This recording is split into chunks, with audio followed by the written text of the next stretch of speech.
علی وہ بطول ہیں.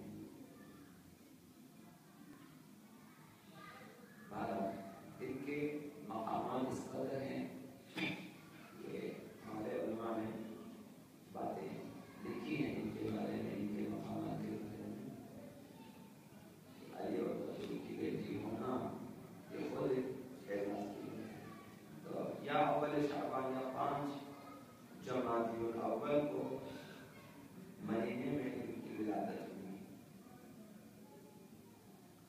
مدینے منورہ میں 5 سال کی عمر میں اپنی والدہ گرامی کے سائے سے محروم ہوئی. جب ان کی عمر اس وقت سید کائنات کی شہادت ہوئی 5 سال کی تھی. 5 سال کی. اب اسی 5 سال میں جو کہ اپنی ماں کے پاس شجاعت، شہامت، طہارت، شرافت، عفت انہیں مجھ سے ملی. زندگی میں بے انتہا مشکلات اور مصائب آئے، انہوں نے تحمل کیا اور تحمل بھی اس طرح سے کیا کہ دشمن بھی انگشت بدندان رہے، ششدر رہے. حضرت علیہ مکرمہ زینب کے جواب ہے کہ تاریخ میں ایسا جواب شاید نہ کسی سے آیا ہے، نہ شاید کسی سے آئے گا. اور جب معرفت پہ انہوں نے جواب دیا. کم مصیبتیں انہوں نے نہیں دیکھی. پیغمبر اسلام کی زندگی سے لے کر کربلا تک انہوں نے ہر گھڑی مصیبتیں دیکھی ہیں اور عظیم مصیبتیں، معمولی مصیبتیں نہیں دیکھی ہیں. صرف 5 سال کی عمر میں کسی بچی کا آپ تصور کر سکتے ہیں 5 سال کی عمر میں کہ اس بچی کے سامنے ان کی مادر گرامی پہ عظیم مصیبتیں نازل ہو جائیں. سیدہ زینب دیکھ رہی ہیں کہ ان کی والدہ گرامی پہ کیا کیا ظلم ہوئے، یہی کافی ہے. لیکن یہ عظیم مظالم صفیفہ کا جو ظلم ہے، خانہ وحی کے ہجوم کا جو ظلم ہے، آباء المؤمنین کے ساتھ جو کچھ کیا دشمنوں نے، آبا امام حسن کے ساتھ جو کچھ کیا، چھوٹے مت ظلم نہیں ہے کہ کہیں فوتگی ہوئی ہے تو کہیں بھی بیمار ہوا، چیزیں نہیں ہیں، یا کہیں کچھ نقصانات ہوئے، ایسا نہیں ہے. تاریخی مظالم ہیں کہ وہ ظلم جو کلمہ پڑھنے والے آئے اور انہوں نے خاندان میں اپنے بٹھائے، وہ مظالم ہیں. کرما زینب نے دیکھا صرف سیدہ کائنات کے اوپر ہونے والے ظلم کافی ہے کہ سیدہ زینب جو ہے ان کے بعد مفید ہو جائیں. آپ امیر المؤمنین برداشت نہ کر سکے، گریہ کیا، فریاد بلند کی سیدہ کائنات میں ہونے والے مظالم کو دیکھ کر. یہی 5 سال کی بچی دیکھ رہی ہے ان تمام مظالم کو. اس کے بعد آئے امام حسن کے ساتھ جو کچھ ہوا، ان کے جنازے کے ساتھ جو کچھ ہوا، پھر تا کربلا میں پھر مصائب کا ہجوم.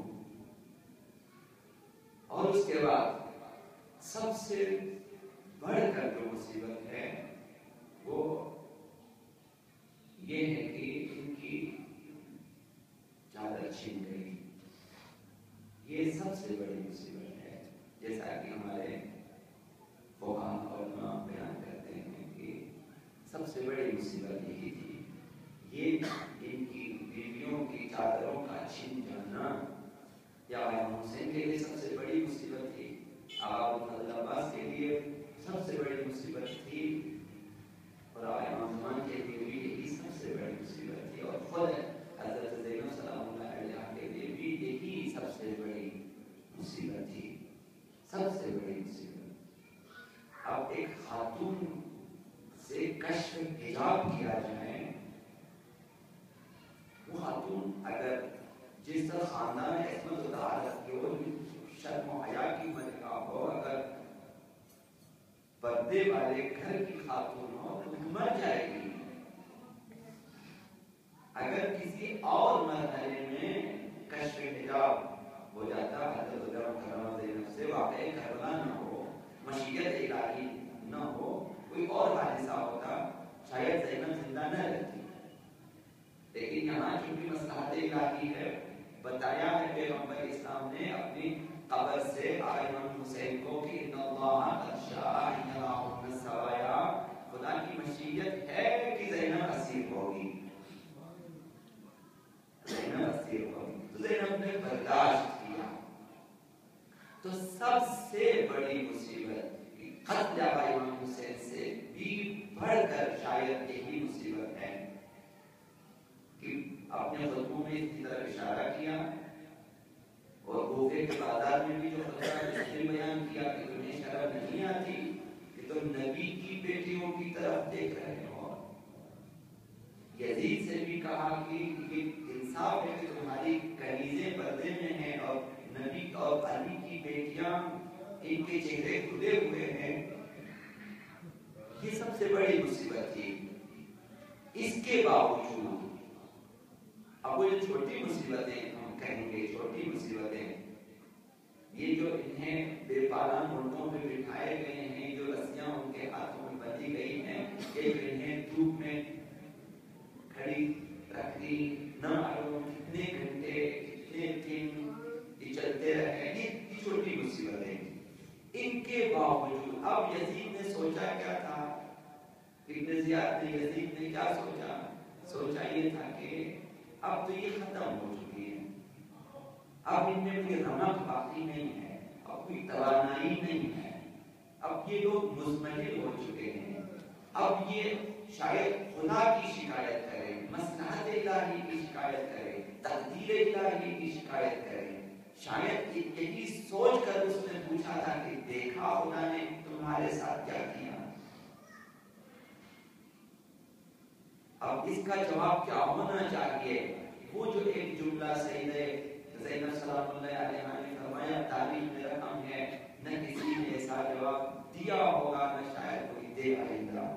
اب یزید انگوش بدردان رہ جاتا ہے، ظالم، حیران، متحیر رہ جاتا ہے. جب سیدہ زینب نے فرمایا ان تمام مسائل کے باوجود کہ ما رأیتو الا جمیلا، جو کچھ دیکھا زیبا دیکھا ہے، ہم نے زیبائی کے سوا کچھ نہیں دیکھا، خدا کی کیا شکایت کرتے ہو. یزید جانے کی اتنی مصیبتوں کے بعد ایک خاتون اس طرح جواب دے کہ جو ہوا زیبا ہوا ہے، کیونکہ مشیت الہی ہے، کیونکہ خدا کی نگاہوں کے سامنے ہے، مرضی الہی کے مطابق ہو رہا ہے. تو اب انسان کو پریشان نہیں ہونا چاہیے. یہ آپ کی جنت میں شاید عرض کیا کہ شاید نے کہا کہ چلا پائے کوکم چلا دست آوازم مرا خواجہ بے دست و پاؤ بھی پسند ہے. اگر خدا کی مرضی ہے کہ بندہ بے دست و پاؤ ہو جائے، یہی پسند ہے.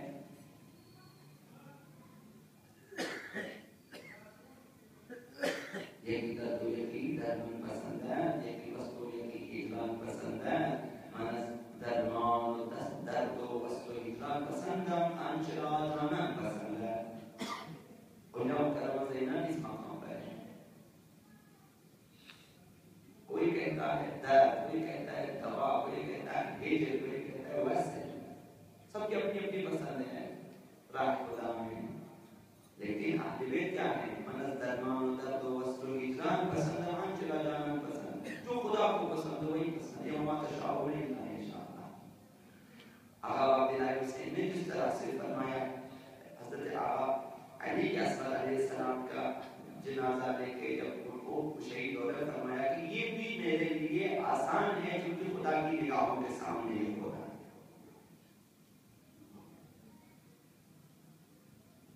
حضرت ابیام کرم زینب نے شجاعت کا مظاہرہ کیا.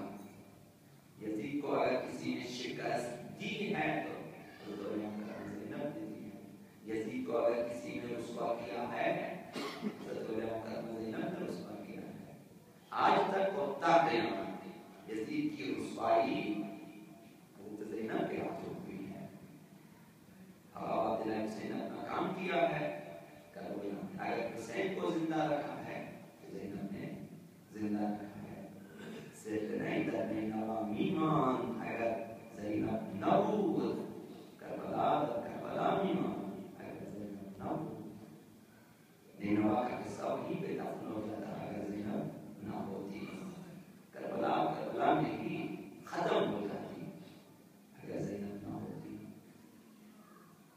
خاتون سخت اور تلخ مراحل میں دنیا کو صبر و حیا و عفت کا درس دیا. سخت ترین مراحل میں ان میں سے ایک مرحلہ شام غریبہ جب خیمے چل رہے تھے، حجاب، عفت، پاک دامنی، حیا اس کا درس دیا. ورنہ ان حالات میں کہ جب نہ معلوم 34 یا 64 کے قریب بچے یتیم بکھر چکے میدان کربلا میں، سب واویلا کر رہے ہیں، فریاد کر رہے ہیں، بھاگ رہے ہیں مقتل میں، بیویاں شور کر رہی ہیں، ماتم کر رہی ہیں، خیمے چل رہے ہیں. اس میں کسے ہوش آتا ہے کہ جا کر کسی سے مسئلہ پوچھے؟ یہ بیوی ہے کہ کھانا سخت ترین حالات میں کھائیں گے، سید سجاد سے پوچھیں گے ہمارے لیے کیا حکم ہے؟ کیا انہی خیموں میں، چلتے خیموں میں رہیں، جل جائیں، مر جائیں، یا پھر نکل جائیں کیونکہ چادریں نہیں ہیں. سخت ترین حالات میں بھی حجاب کا درس دیا ہے، عفت کا درس دیا ہے، پاک دامنی کا درس دیا ہے، شریعت کا درس دیا ہے. یہ زینب ہے، صدیقہ صغریٰ ہے، محدثہ ہے، عالمہ غیر معلمہ ہے، اور فہیمہ ایسے القاب پائے ہیں. انہوں نے نبوی نسب رکھتی ہے، عربی اور فاطمی تربیت ہے ان میں. انہوں نے ایسا کمال حاصل کیا ہے اس خاندان سے کہ عقیلۂ بنی ہاشم لقب ملائے ہیں. ولادت کے بعد نامگزاری رسم ہے. عامر المؤمنین سیدہ کائنات انہوں نے فرمایا کہ پیغمبر سفر میں ہیں، آنے دیں.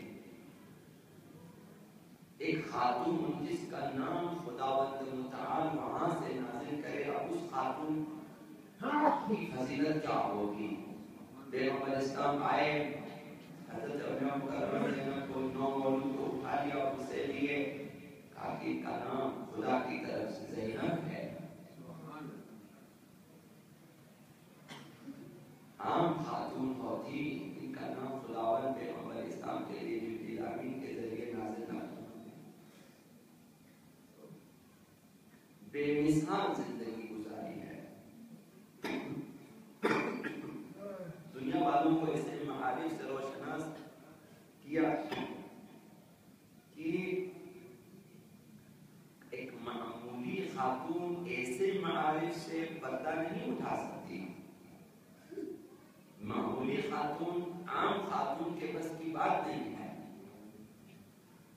عفت و پاک دامنی، حیا اور شرافت، ان میدانوں میں سیدہ زینب سلام اللہ علیہ نے ایسے کردار اور ایسی سیرت انہوں نے پیش کی ہے کہ جو ہماری خواتین کے لیے بے بہا خزینے ہیں. اگر کسی خاتون میں جرأت ہے تو آئیں، سیدہ زینب کے نقش قدم پہ چلنے کی کوشش کریں. اگر شیعہ ہے کوئی خاتون، اگر مومنہ ہے کوئی خاتون، تو آئیں زینب کو اپنا آئیڈیل بنائیں.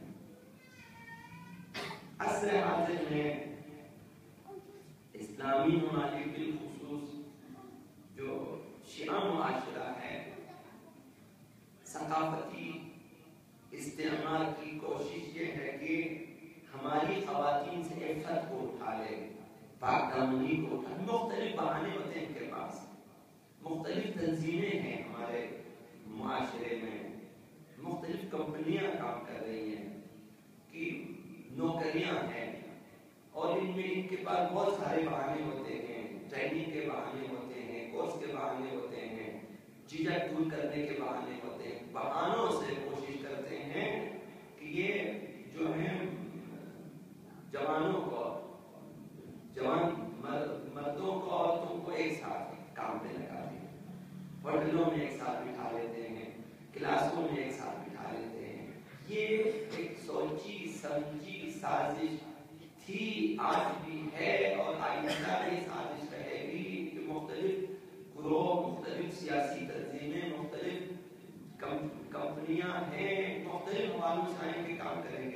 وہ اپنا نقشہ اس طرح بیان نہیں کریں کہ ہمارا جو ہے ہدف یہ ہے کہ بے حجاب کر دینا، مختلف بہانوں سے آئیں گے، زراعتی بہانے ہیں، ثقافتی بہانے ہیں، مثلا ثقافتی بہانے بہت زیادہ ہیں آج کل، جن میں صرف بے حیائی کو ہی ثقافت کا نام دیا گیا ہے۔ مختلف اقوام اور مختلف جغرافیائی جو ہے حدود میں رہنے والے، ان میں باہر سے یہ پٹیاں پڑھا دی جاتی کہ دیکھیں تمہاری ثقافت میں کیا ہے، تمہاری ثقافت میں ناچ ہے تو گانے ہیں تو رقص ہے، تو مثلا جو ہے لڑکے لڑکیاں ایک ساتھ ناچیں، یہ ان کو ثقافت کا نام دیا تاکہ اسلامی ثقافت کو ختم کیا جائے۔ بہرحال ان کی کوشش ہے، اس پہ پھر کبھی بات ہونی چاہیے۔ اب سماج کو، یعنی ہمارے معاشرے کو بے پردگی اور بے حیائی کی طرف لانے کی بھرپور کوشش ہو رہی ہے، نہ کم کوششیں۔ کاش کی شاید ہمارے دانشور انشاءاللہ جانتے ہیں، انہیں پتا ہے کہ پس پردہ دشمن کیا کرتا ہے۔ کاش کہ ہمارے تازہ جوان بھی سمجھ جائیں انہیں کہ بے پردگی کو عام کرنے کے لیے کتنی بڑی کوششیں ہو رہی ہیں۔ بے حیائی کو معاشرے میں عام کر دیا جائے گا تاکہ پھر ہمارے معاشرے سے عفت نام کی، عفت و حیا و شرم کی چیزیں اٹھ جائیں گی، اس کی جگہ آ کر شیطانی مقاصد جو ہے یہاں پہ عام ہو جائیں گے۔ یہاں دشمن سمجھ چکے ہیں کہ اگر شیعہ معاشرے کو خراب کر دیا جا سکتا، طریقہ یہ ہے کہ شیعوں کے اندر شیعہ معاشرے سے حیا اور عفت اور پاکدامنی سے چیزوں کو نکالے۔ عزاداریوں میں وہ لوگ آتے ہیں، کوشش کراتے ہیں، تو بہت ساری خواتین آئیں گی ہمارے عزاداری میں، سیاہ لباس پہن کے آئیں گی، بھائی ہم اس طرح عزاداری کرنا چاہتی ہیں، ہم اس طرح، تو وہ آ کر آپ ہماری خواتین کو مثلا وہ خود آئیڈیل بن کے آئیں گے بے حجاب عزاداری کرنے کے لیے۔ بہت ساری کوششیں ہوتی ہیں۔ یہودی عورتیں مختلف ممالک میں آئی ہوئی ہیں صرف نوجوانوں کو، بالآخر شیعہ نوجوانوں کو خراب کرنے کے لیے، اسکولوں میں، کالجز میں، ہوٹل وغیرہ میں ان کے ساتھ دوستی کر انہیں خراب کریں، انہیں شراب کی طرف، کباب کی طرف، بے حیائی کی طرف دعوت کریں۔ یہ جو ہے بہت زیادہ حد تک نشر شدہ مطالب ہیں، ایسے نہیں کہ جب سماج سے حیا اور پاکدامنی کے گوہر ختم ہو جائیں گے تو اب اس کی جگہ شیطنت آ جائے گی، شرارتیں پیدا ہو جائیں گی، بے حیائی آ جائے گی۔ تو حیا ایسی، حیا کسے کہتے ہیں اگر آپ کو پتا، حیا ایسی کیفیت ہوتی ہے انسانوں کے اندر کہ جب برائی دیکھے تو انسان اسے دور ہو جائے، انسان کے اندر ایسی کیفیت ہو جائے کہ جب آپ ایک جو ہے پاک دامن مومن ہے، جب آپ کے سامنے ایک نامحرم خاتون ہوتی ہے، وہ چاہے بوڑھی ہو یا جوان جو بھی ہو، تو آپ کا نفس، آپ کی خیرت گوارا نہیں کرتے کہ چونکہ نامات یاد آپ دیکھیں، آپ اپنی نگاہیں چکا لیتے ہیں یا آپ وہاں سے دور ہو جاتے ہیں۔ یہ حیا ہے۔ انسان کا نفس جو ہے وہ پھر وہاں سخت ہو جاتا ہے، انقباض آ جائے انسان کے نفس میں۔ یہ حیا ہے۔ بے حیائی اس کے برعکس انسان کا نفس کھل جاتا ہے، جب کوئی نامحرم سامنے، جب کوئی برائی سامنے آ جائے انسان خوشحال ہو جاتا ہے۔ یہ بے حیائی ہے، بے شرمی ہے کہ جب دیکھا کہ گناہ ہے تو وہاں انسان خوش ہو جاتا ہے۔ جب انسان خوشحال ہو جائے کسی گناہ کو دیکھ کے کھل جاتا ہے وہ، یعنی یہ بے حیائی اور بے شرمی کی علامت ہے۔ حیا انقباض نفس کا نام ہے۔ انسان کا نفس وہاں سخت ہو جاتا ہے، نفرت ہو جاتی ہے انسان کو اس منظر سے اور اس عمل سے، اور انسان دور ہو جاتا ہے۔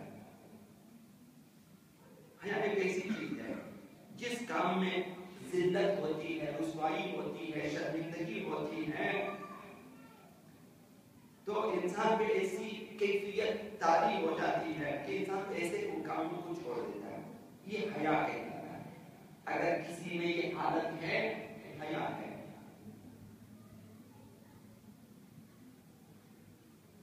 حیا ایسی صفت ہے جس کی وجہ سے انسان برے عمل سے رک جاتا ہے۔ اب آقا امیر المومنین نے فرمایا احسن ملابس الدین الحیا، دین میں بہترین لباس حیا ہے کہ انسان گناہوں کی نسبت، برائیوں کی نسبت حیا رکھتا ہے، حیا رکھتے ہیں، انسان کے اندر حیا ہو کہ وہ برائیوں کی طرف نہ جائے، اس کے نفس میں طاقت ہوتی ہے، توانائی آ جاتی ہے، ایسی کیفیت، ایسی حالت پیدا ہو جاتی ہے کہ وہ برائی سے نفرت کرتا ہے، پیچھے ہٹتا ہے کہ میں نہیں کروں گا یہ کام، یہ اس کے پاس حیا ہونے کی دلیل ہے۔ تو بہترین لباس حیا ہے۔ اب امام صادق علیہ السلام نے ارشاد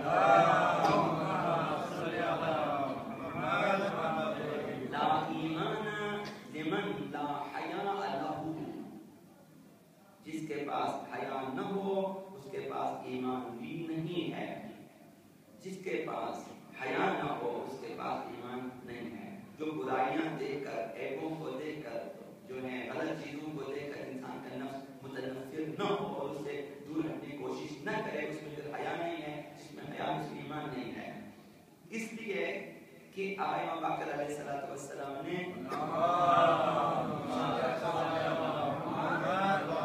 فرمایا الحیا والایمان مقرونان، حیا اور ایمان دو ایسی ساتھ چیزیں جو دونوں ساتھ ساتھ ہیں، فی قرن، قرن یا شاخ ہے، درخت کی شاخ یا سین قرن کہتے ہیں، یا پھر رسی جسے آپ جو ہے بعض جو ہے پودوں کی، درختوں کی چھال سے آپ رسی بناتے اس کو قرن کہتے ہیں۔ تو فرمایا کہ ایمان اور حیا ایک ہی بندھن میں ہے، ایک ہی رسی میں ہے، یعنی ایسا جیسا دو چیزوں کو آپ نے باندھ کے رکھا، اگر آپ کھول دیں تو دونوں نہیں۔ فرمایا کہ ایمان اور حیا ایک ہی بندھن میں ہے، دونوں فی قرن، فَإِذَا ذَهَبَ، ایک وہاں سے اگر ہٹ جائے، تَبَعَهُ صَاحِبُهُ، دوسرا بھی اس کے ساتھ چلتا ہے، یعنی اگر حیا کو چھوڑ دیں ایمان بھی انسان کو چھوڑ کے چلا جاتا ہے، پھر انسان بے ایمان ہو جاتا ہے۔ ابا عبداللہ حسین علیہ السلام نے ارشاد فرمایا لا حیاء لمن لا دین لہ، جو دین نہیں رکھتا اس کے پاس حیا بھی نہیں ہے۔ دین حیا سکھاتا ہے، حیا انسان کو مؤمن بنا دیتی ہے، حیا کی وجہ سے ایمان آ جاتا ہے۔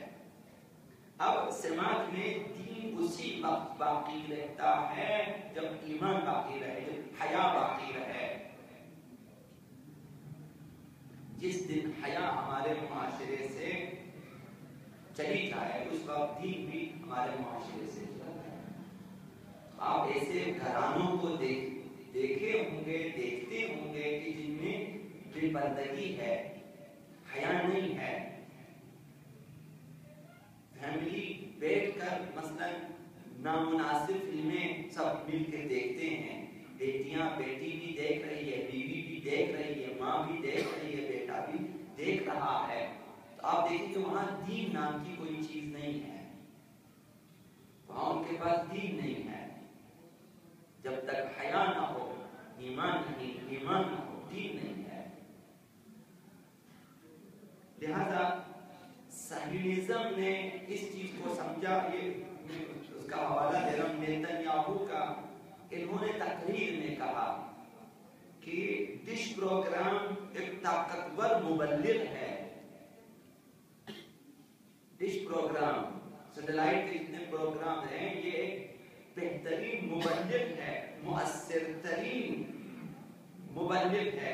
خواتین اور بچے وہی لباس پہنیں گے جو ہم بتائیں گے اور وہی کردار اپنائیں گے جو ہم دکھائیں گے۔ اب پوری دنیا میں یہودیت نے بھی جال پھیلایا ہوا ہے، شاید دانشور بہت زیادہ آگاہ ہیں، انشاءاللہ آپ کے جوان بھی آشنا ہیں سیکولرزم کے بارے میں، شیخ سینٹری کے بارے میں، اور ان کے جتنے کرتوت ہیں پوری دنیا میں۔ انہوں نے اب جو میڈیا ہے کس قدر اس میں یہ میڈیا یہودیوں کے ہاتھ میں ہے، ہم نہیں جانتے. ہمارے اخبارات، ہمارے ٹیلی ویژن، ہمارے کیبل نیٹ ورک، یہ بہت سارے یہودیوں کے ہاتھ میں ہیں. ظاہراً وہاں اچھے اچھے نام والے لوگ بیٹھے ہوں گے. تو نیتنیاہو نے کہا کہ یہ بہترین مبلغ ہے، یہ چاہتے ہیں کہ ہمارے معاشرے سے حیا کو اٹھا لیں. یہ مقدمہ عرض کیا اپنے خدمت میں، کیونکہ اس سے زیادہ باتیں نہیں کرنی. اب واپس آئیں حضرت علیہ مکرمہ زینب سلام اللہ علیہا کی طرف.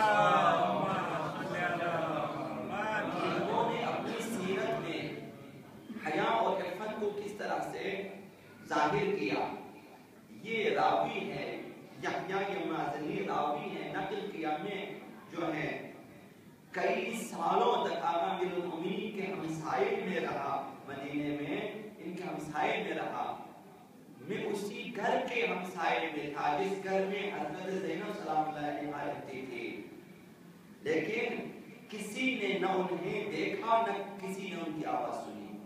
حیا اور عفت یعنی یہ ہماری خواتین کو چاہیے، ہماری ماؤں کو، ہماری بیٹیوں کو چاہیے کہ ایسی سیرت اپنا لیں کہ سیدہ زینب سلام اللہ علیہا خوشحال ہو جائیں. کل کہہ سکے کہ ہم نے آپ کی سیرت پہ عمل کیا. ہم نامحرموں کے سامنے ہم نہیں آئے صرف آپ کی سیرت کے خاطر، تاکہ یہ آپ کی سیرت ہے کہ سال بعد سال اپنے گھر میں رہی، کسی نامحرم نے آپ کو نہیں دیکھا، کسی نے آپ کی آواز نہیں سنی. جب یہی یحییٰ مازنی کہتا ہے کہ جب اپنے نانا کے روزے پر بھی جانا چاہتی تھی تو رات ہونے کا انتظار ہوتا تھا کہ جب رات ہو جاتی آقا امیر المومنین کے ساتھ دائیں بائیں آقا امام حسن ہوتے، پیغمبر اسلام کے روزے پہ یہ لوگ چلے جاتے، اور جب روزہ رسول کے قریب پہنچ جاتے تو آقا امام حسن سے فرما جا کر جو ہے پیغمبر اسلام کے روزے کے زرزری کے ادھر ادھر قبر کے آس پاس جو جتنے چراغ جلائے انہیں بجھا دیں. ایک دن آقا امام حسن نے سوال کیا، بابا چراغ کیوں بجھاتے ہیں آپ؟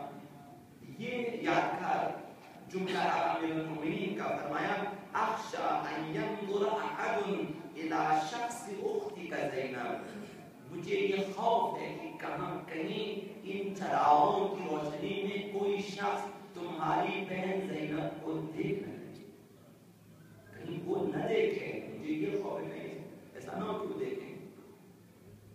اس قدر آقا امیر المومنین چاہتے تھے کہ ہماری خواتین باحجاب ہو جائیں، بے حجاب نہ ہوں.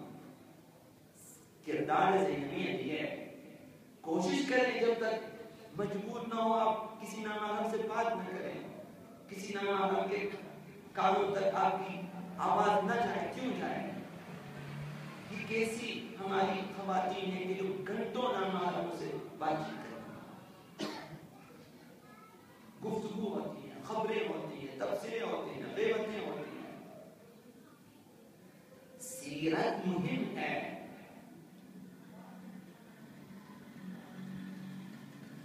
شیخ جعفر نقدی کے بقول جناب زینب سلام اللہ علیہا نے بنجتن آل عبا سے تربیت حاصل کی ہے. انہوں نے فخر کے ساتھ حضرت علیہ مکرمہ زینب کے مقامات میں لکھا ہے کہ فالخمسة اصحاب العبا هم الذين قاموا بتربیتها وتثقیفها وتهذیبها.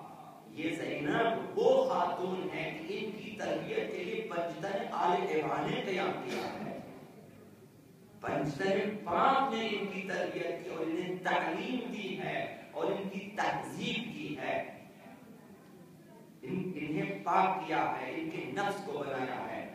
ابھی 5 خدائی معلم، خدائی استاد بنجتن پاک کہ ان سے بہتر و برتر و بالاتر پھر روئے زمین پہ پھر کائنات میں کوئی نہیں.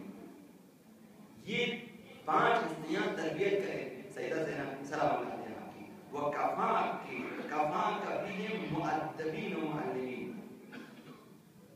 تو یہی علیہ کافی ہے.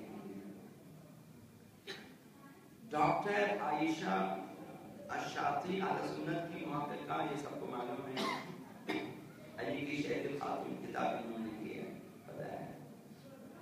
انہوں نے ایک جملہ لکھا کہ تاریخ ان لمحات کو بیان کرنے سے قاصر ہے کیونکہ زینب نے چار دیواری میں زندگی گزاری، لہٰذا ان کی وہ زندگی پس پردہ ہے ہمارے لیے.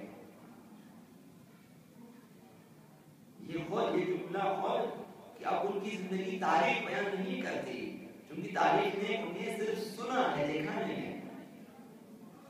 لوگوں نے صرف سنا کہ اس گھر میں ایک بچی پیدا ہو، کا نام حسن زینب رکھا، کسی نے نہیں دیکھا، ان کی آواز سنی، تو تاریخ بیان نہیں کر سکتی. اب یہی خاتون جو گھر کی چار دیواری میں اتنے سالوں تک زندگی بسر کی، آل عبا کی تربیت میں، جب تو کربلا کی جگر سوز مصیبتوں نے ان کا تعلق کرایا.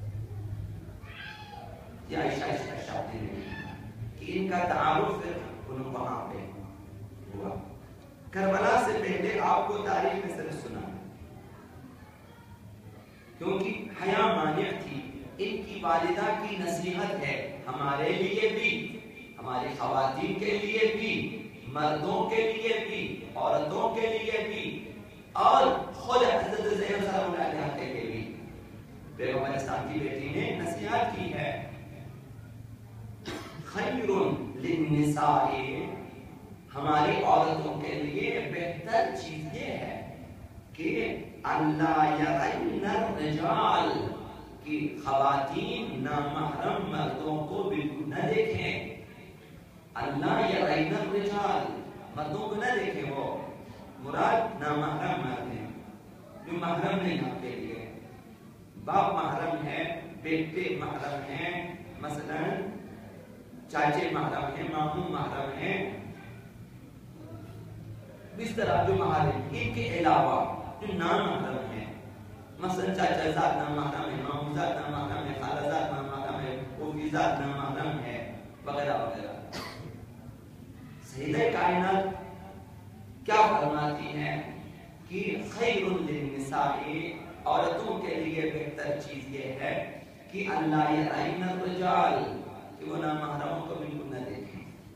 اور مردوں کے لیے بھی فرمایا کہ ولا یراہن الرجال، اور مردوں کو بھی بہتر ہے کہ عورتوں نہ دیکھیں نامحرموں کو. ولا یراہن الرجال، مردوں کے لیے مرد بھی انہیں نہ دیکھیں. ایک خاتون، ایک بیٹی، ایک ماں، ایک بیوی اس طرح زندگی بسر کرے، اس طرح زندگی گزارے کہ نامحرم بھی نہ دیکھیں. کوشش کریں کہ نامحرم نہ دیکھیں.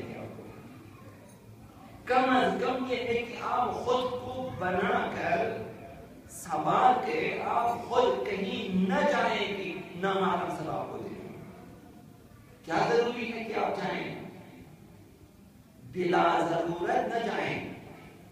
ہماری ماؤں کو چاہیے توجہ کریں.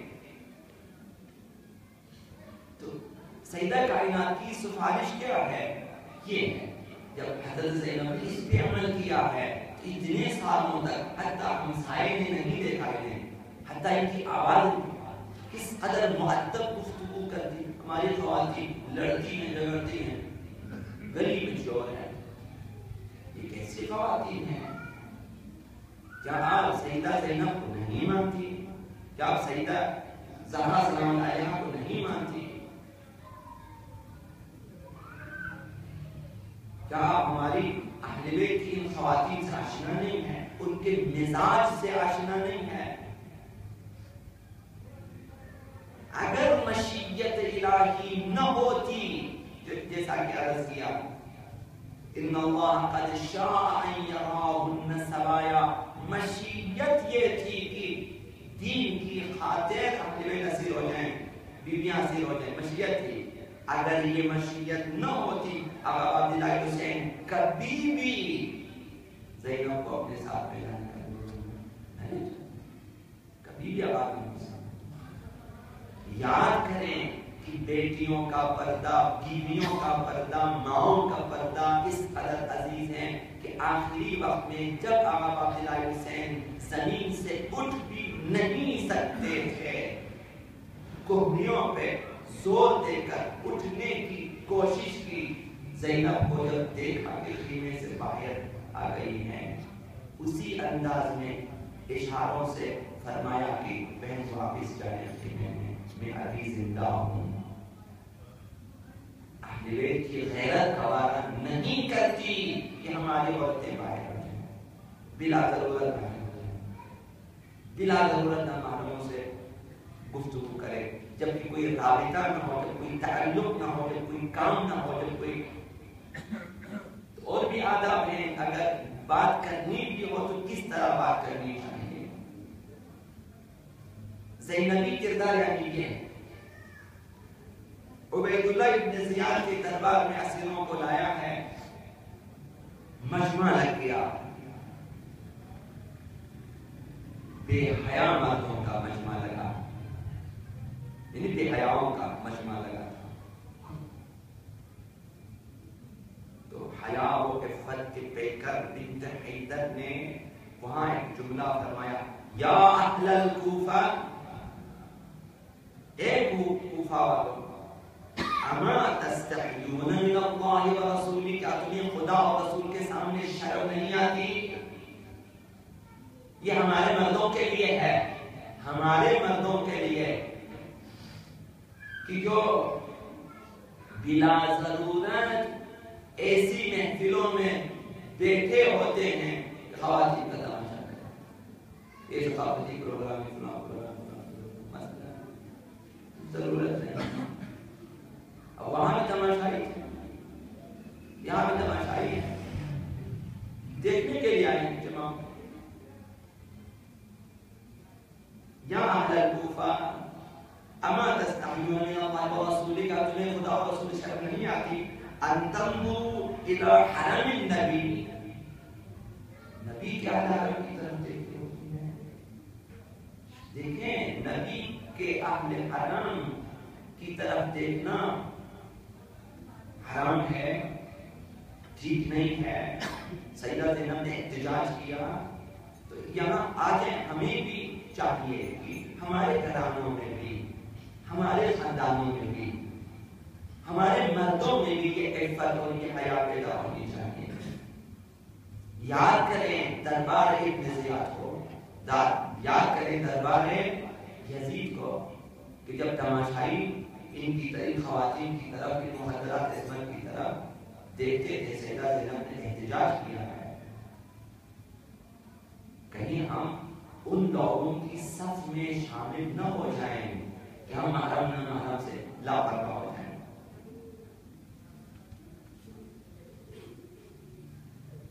جناب یا آخری بات ہے، جناب زینب کی کنیزی کا دم بننے والی خواتین سوچیں، کیا زینب نے جن شرائط میں پردے کی لاج رکھی، اگر ہم ان کی جگہ ہوتی ہم کیا یہ سوچیں۔ اور آخری حدیث میں عرض کروں گا آپ سننے والوں کی خدمت میں انشاءاللہ خدا بھی ہم سے راضی ہو جائیں اور ہمارے لیے بھی یادگار چیز ہو۔ یہ آقا امیر المومنین نے فرمایا، روی الاسبغ ابن نباتہ، یہ اسبغ ابن نباتہ میں روایت کے راوی وہ ہے، مشہور راوی ہیں، آقا امیر المومنین آخری لمحات میں اسی نے روایت بیان کی ہے، آقا امیر المومنین کی وصیت بھی اس نے روایت کی ہے۔ یہ روایت کرتا ہے عن امیر المؤمنین علیہ السلام قال، آقا امیر المؤمنین نے فرمایا، سمعتہ یقول، میں نے سنا کہ آقا امیر المؤمنین نے فرمایا، یظہر فی آخر الزمان و اقتراب الساعہ، قیامت کے نزدیک آخری زمانے میں، جبکہ وہ شر الازمنہ، جبکہ وہ زمانہ بدترین زمانہ ہوگا، اس وقت یظہر نسوۃ، ایسی خواتین ظاہر ہوں گی، آخری زمانے میں قیامت کے نزدیک اب نہ معلوم کہ ابھی یہ زمانہ وہی آخری زمانہ ہے، لیکن ہم آہستہ آہستہ اسی زمانے کے نزدیک ہو رہے ہیں۔ نسبت ایسی خواتین ظاہر ہوں گی اس زمانے میں، اور فرمائے وہ بدترین زمانہ ہوگا، ایسی خواتین ظاہر ہوں گی کاشفات، لباس ہونے کے باوجود ان کے چہرے اور ان کے بال کھلے ہوئے ہیں، کاشفات عاریات، لباس ہونے کے باوجود جسم نمایاں ہیں، کاشفات عاریات متبرجات، یہ لوگ بدن نما لباس پہن کر، چہرے کھول کر اور زینت کر کے جلوگری کرنے والی خواتین ہوں گی، اس طرح سے ظاہر ہوں گی۔ من الدین خارجات، یہ خواتین دین سے خارج ہوں گی، فی الفتن داخلات، اس یہ خواتین فتنوں میں داخل ہیں، دین سے خارج ہیں، فتنوں میں داخل ہیں، مائلات الی الشہوات، شہوات کی طرف راغب ہیں، مائل ہیں، خواہشات نفسانی کی طرف، مسرعات الی اللذات، اور مادی لذتوں کی طرف بہت راغب ہیں، مستحلات المحرمات، یہ خواتین محرمات کو حلال کرنے والی ہیں، جو دین میں حرام ہیں انہیں حلال سمجھتے ہیں، وہ کام کرتے ہیں۔ فی جہنم خالدات، یہ خواتین ہمیشہ ہمیشہ جہنم میں رہیں گی۔ ہمارا وظیفہ کیا ہے؟ سیدہ زینب کے بارے میں اگر چاہتے ہیں ہمارے خواتین شرمندہ نہ ہو جائیں، اپنی حجاب کی حفاظت کریں، حجاب یادگار زہرا زینب ہے، حجاب یادگار زینب ہے، چادر یادگار زینب ہے، کی حفاظت کریں۔ اب لکھنے والوں نے لکھا خون شہید سے زیادہ قیمتی ہے حجاب، خون شہداء سے زیادہ قیمتی ہے۔ اگر کوئی خاتون شہداء کی لاج رکھنا چاہتی ہیں تو اپنی حجاب کی پابندی کریں، نامحرموں کے پاس خوشبو لگا کے نہ جائیں، نامحرموں کے سامنے جو ہے نازک آواز میں بات نہ کریں، ان کے سامنے بلا وجہ نہ بیٹھیں، ان سے بلا وجہ گفتگو نہ کریں، اپنے آپ کو جہاں تک ہو سکے نامحرموں کی نگاہوں سے دور رکھیں۔